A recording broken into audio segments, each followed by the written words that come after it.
Let's roll.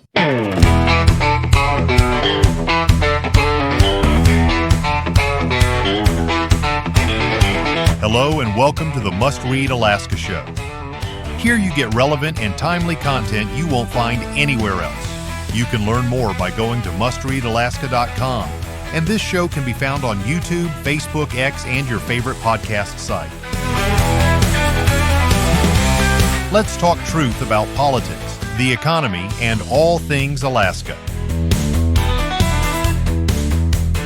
Now, the host of the show, former state legislator, combat veteran, small business owner, and all-around great guy, Ben Carpenter. Welcome to the Must Read Alaska Show. I'm your host, Ben Carpenter. Today, we've got a special guest from the Alaska State Legislature, Representative Sarah Vance, who represents District 6 out of Homer, is with us today. Hi, Sarah. Thank you for joining us. Hi, Ben. It's good to be on the show. Well, I thought what better way to spend a couple minutes than to look at what bills are moving in the legislature, at least in the House, because that's where you represent. Have you help us understand what's moving. And the way that I looked at this, just doing a little bit of research in preparation for the show, was to take the bills that have arrived in House Finance, because all of your policy bills that have some sort of fiscal impact end up in finance, which is most of them. And that kind of tells us it's a collection point for bills that are that are moving, that are priority for the majority. As I was looking here, the first bill that made it to House Finance and actually has made it through the whole complete process and got sent off to the governor is the Railroad Corporation Financing, which established authority for them to bond for some repairs to the dock out there. And that's already been sent to the governor, if I'm not mistaken. Yes, and he communicated on social media that he supports it, so he's going to be signing it into law. Oh, very good. Okay. Well, that's good news, I guess, for the Seward dock and those user groups that use the Seward dock.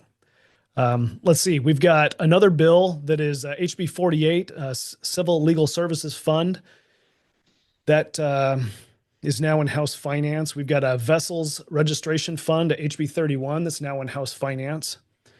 Let me see here. There's a tobacco, nicotine e-cigarette, and e-cigarette tax bill that's now in Finance. All of these sound familiar to you, don't they? They do. It's like deja vu. It is very much. There is nothing new under the sun. Let me tell you, nothing new under the sun. There is a representative that wants to add a faculty member to the University of Alaska Board of Regents, and that bill, HB 110, is in Finance. Let's see, HB 17, Disabled Veterans Retirement Benefits. That is granting disabled veteran retirees access to PERS without penalty. Applicability of Human Rights Commission is HB 23. And that, I guess that's fixing some problems in the Human Rights Commission. And then you've got a bill most recently that went to House Finance, let's see, 3rd of March. Today, as a matter of fact. HB 34, Alaska Innovation Council. And as I was looking at this, with the exception of the House Bill 36 and House Bill 73, which are dealing with children in state psychiatric care and people with behavioral health issues, and the commercial fisherman bill, all of these other bills are dealing with government employees or nonprofit employees or those seeking government grants. I'm wondering if you could help me understand how the legislature prioritizes bills, and maybe just help us understand why a government focus is what happens in the legislature. It's definitely not my focus. I mean, the first question is, how does this benefit Alaskans, right? You're going to work, you're supporting your family, trying to make sure your kids succeed in school and just living a good life. And you're saying, how does any of this help me? And the bigger argument right now is, I don't know if it does.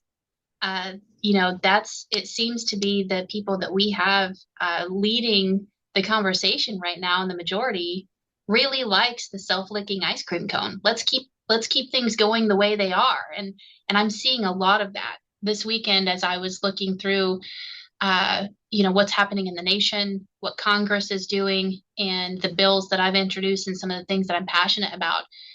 I was asking myself, what are we doing in Alaska that can help bring freedom in our everyday lives and help build the economy? Because what we're doing in the state government right now is only increasing that spend. It's increasing the burden on Alaskans. And I think what you're seeing is just business as usual by this majority. And it's not something that we can blame specifically on Democrats, right? I think we need to move away from the blame game of one party over the other. Yes, it's easier to see Democrats like big government, but we're guilty of perpetuating a lot of the same. And I look at these going, man, I don't know how many of these bills I can support when we put it on that measure of, does it specifically help Alaskans? So I can't tell you how the legislature chooses to prioritize this, other than we keep pushing through to keep the business of government going. Is kind of what it's been for quite some time, and to stand against the grain, against the tide, go against the grain is something that takes a lot of courage, but it's hard to do alone. HB 69, which is the education funding bill that proposes to increase the BSA, Base Student Allocation, isn't, I guess the House Education Committee just refused to amend that bill with any sort of policy issues and wanted to keep it a straight appropriations bill. But as I look at the bills that are moving right now, I don't see anything that is education policy related that's moving at the same time as an education funding piece. Is there something in the works that is being discussed that possibly just hasn't made it yet, or what are you seeing? The Republicans are talking about policy reforms that we do want, because we know the majority will pass a funding bill. It's just, are they willing to pass policy reforms? And is the governor going to be the strong arm in this conversation that says, I'm not gonna sign a bill that funds education unless there's policy? How much does he want? That I don't know. We're supposed to be having those conversations right now. One of the things is the majority keeps communicating that we are under negotiation, and they certainly are not having those communications and negotiations with the House Republicans. And that's where the people need to speak up and say, hold on a minute. We're not being represented in this conversation on education, and we want to see that happen. So House Rules has the education bill in it and has told people that they are going to have a committee substitute. They will be making a change to it. What we know is what they've put out in the public is that they expect to have about $1,000 BSA. But I don't know what all the changes that they want, because I look at the fiscal note for that, and the public needs to understand this isn't just an inside the formula $1,000 BSA. This is also inflation proofing year after year that puts automatic increases on top of the base student allocation number that we don't get to control. It also increases over the next 3 years education budget by 43%, $1.47 billion. And they're not wanting to have the conversation about true reforms that help our students succeed. They think that by adding more money to the system, that's going to help with the outcome of our students and their success in academics. And that's the concern right now is, okay, not only can we not afford this, but are we really having the conversation about what it's going to take to help our students succeed? And the answer is a big fat no. And it's highly disappointing because, again, it's business as usual. If we just give more money, then everything's going to be okay. And, I keep asking the public to be engaged in this conversation, because if they don't speak up, we're going to lose this, and it will be business as usual. And you look at this fiscal note, and you just wonder how it's based in reality when we're looking at our budget and what the legislature can control. And we're basing it off of the CPI, the Consumer Price Index. That is not fiscally responsible. It's not something that the legislature can control. And it's much more than just what people are hearing in the public as the base student allocation number. Some members of the legislature say it's time for some form of taxation, whether it's oil taxes or income taxes. Who pays for these bills that are increasing spending over the next few years, especially for education? I know House Bill 78 sitting in finance. Actually, it never went to a policy committee, so we don't even policy conversation. That's the defined benefits bill. Who pays for this? Well, it's going to be our children, their grandchildren. People forget that just because we don't pay a state income tax, they act like we don't pay. And right now, this for just the education bill, the way that they have proposed, it will take all of the dividend and still leave a deficit, meaning we'll have to either draw from savings, which this majority has said they won't do, or increase taxes somewhere. And that means that we always pay. So automatically out of the gate, we don't have enough money to fund what it is that they're promising. That's not even including the conversation around the defined benefits bill. And there's speculation about how much that will cost, but we still don't. I looked up and there's no clear fiscal notes on that policy still. Do you know if an actuarial has been produced for that bill yet? No, I was looking up again today, and the last number that they had was from August of 2024. That was speculation of costing around $1 billion. So I don't know that they've produced anything else yet. I was really surprised to see that they don't have, there's only one fiscal note from the Department of Administration on that right now, but we know that we still have at least $6 billion in unfunded liabilities from the previous defined benefits. And this goes to the bigger conversation right now, is that you have a lot of people in government and those who are very pro-government wanting security. They're wanting the sure deal, defined benefits. They want it guaranteed. Increase in the base student allocation inside the formula. They want it guaranteed that these schools are going to have whatever money they need. Well, folks, that's not living in reality. Nothing is guaranteed except for death and taxes, right? And that is the unfortunate place that we will go if we support these policies at face value, is that we will be ending up with taxes that is burdensome on the least among us, the people who can't afford it. And it's happening now.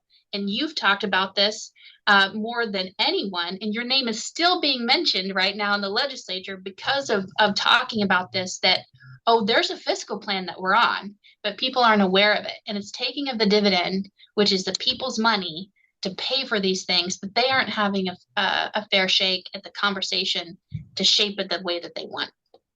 Yeah, I hear friends and people around talk about this, the shrinking PFD. And there are some people that are well off. They've got good jobs or well off in retirement, who say, what doesn't really matter. The PFD doesn't really matter to me. You can go ahead and take it. And then I think about people who are like my kids, who are just starting out in life and trying to build homes and get started in life. And the PFD is significant to them. I think of families that live out in the bush community, and $1,000, $2,000 royalty check from their resource wealth matters when they go to buy groceries or right. Fuel or whatever. Right. I just think that there are some people in this state who are discounting and not thinking about others when we're having this conversation about who pays. And what appears to me, as I look at the priorities of the representatives of the people thus far, 45 days in, I see railroad, Alaska Railroad Corporation and other users is a priority. Mhm. I see public sector employees, government, court appointed lawyers, commercial fishermen. That's good. That's reducing the expenses to commercial fishermen. People with behavioral health issues wanting access to Medicaid to help with their housing. And that is probably appropriate, although it's, again, somebody's going to have to pay for that. State government coffers with an e-cigarette tax, the education establishment, right? University faculty. I mean, the list is complete here with government-centric focus. That's what our priority is. We haven't even talked about the Senate bill that's been introduced that would cut the dividend down to 25% to the people and 75% to government. My predecessor introduced that, and that was the straw that broke the camel's back with my district, and said we're not gonna be quiet about it anymore. And he's not here. The people are highly upset, saying, when are you going to make changes in government instead of that allow us to have our resource wealth through the PFD and be able to make government work for us. And we're not having that conversation in the building right now. I've been asking the questions around promoting agriculture and Alaskan grown products and our seafood, and what can we do to reduce the regulation, to make doing business easier, make it more attractive in the state so we can build our economy. And I think that's something that we're not talking about enough, is that when we shrink the size of government, it leaves more room for the private sector, and that's what builds the economy. That again is why the dividend is important, is because that money goes into each of our house districts and stimulates the economy like nothing else can. Government doesn't grow anything. It takes from the people. Is it good? Is it functional? Yes, it's supposed to be. But when we continue to expand government without expanding people's liberty and the ability to produce wealth, then we're only harming ourselves.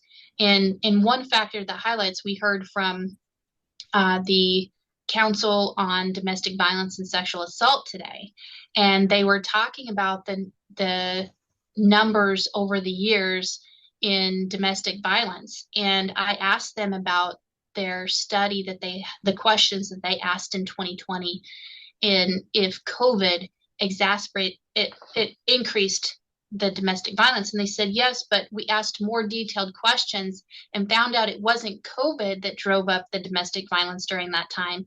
It was the lack of jobs and the money available to the people because of the restrictions that increased the domestic violence. So when you have a stifled economy, those social ills that put demand on government services increase. So there's a direct correlation to that. You've got a couple of bills that you've put forward in sessions, right? But these bills don't happen to have a constituency that is in government. And I'm specifically talking about your Council on Human and Sex Trafficking and the obscene child sex material. So these are bills that have a real world impact to the safety of Alaskans.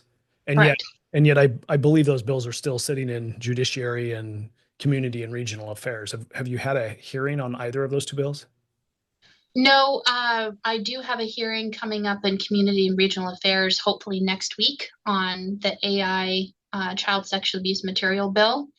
There's been a lot more positive talk around these issues, but I haven't had any hearings on my bills yet.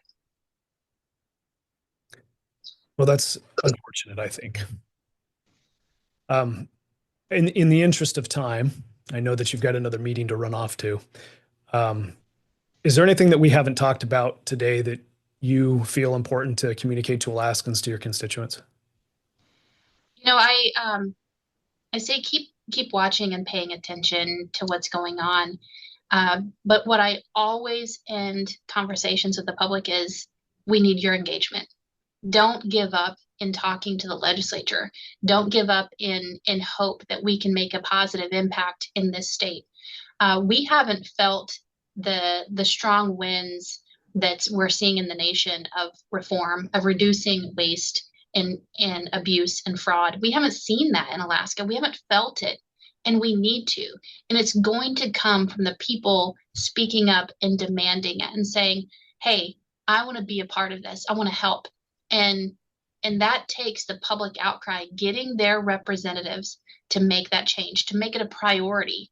And I remember last year when you had a bill to reduce, I think about $250 million in the budget of unfilled positions. You had found positions, one of which that had been unfilled for more than 10 years and is still being paid for.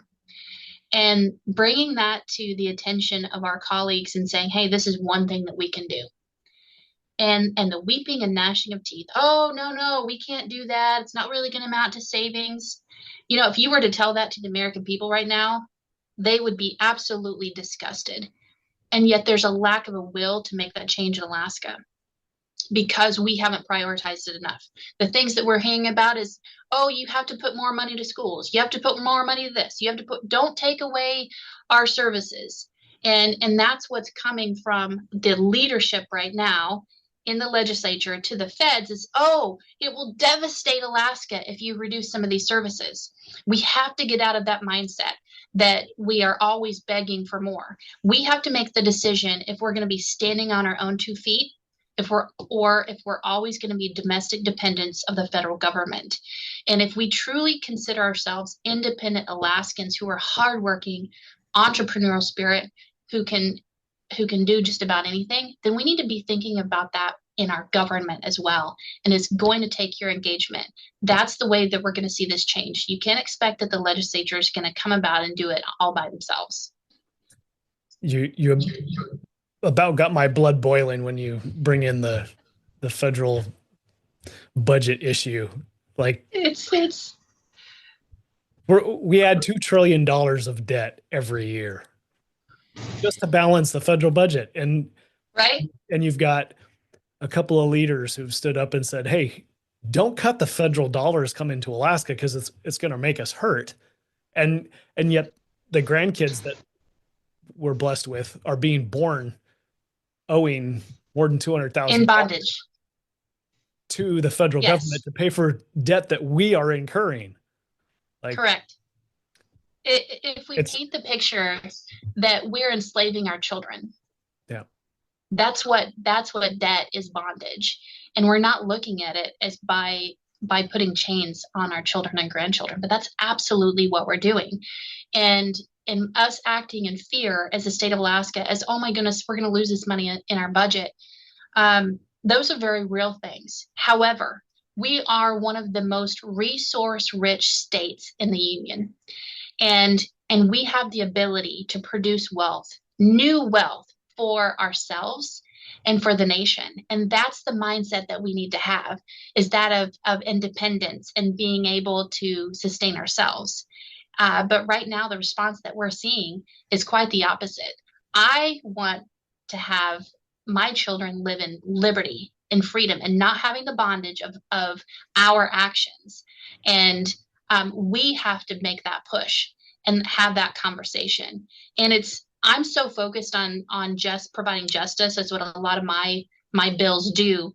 But I'm starting to ask myself, what am I doing to bring forth legislation that's going to help stimulate the economy, that's going to focus the attention of the legislature to be independent and to reduce the cost, right?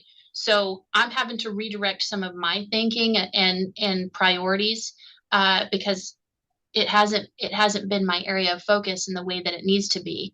And so I think it's a good place. It's a good self-reflection of me as a legislator, but I'm hoping that my colleagues are going to have it as well. Well, Representative Vance, if people want to get a hold of you, can you toss out your contact info? How best can they get a hold of you?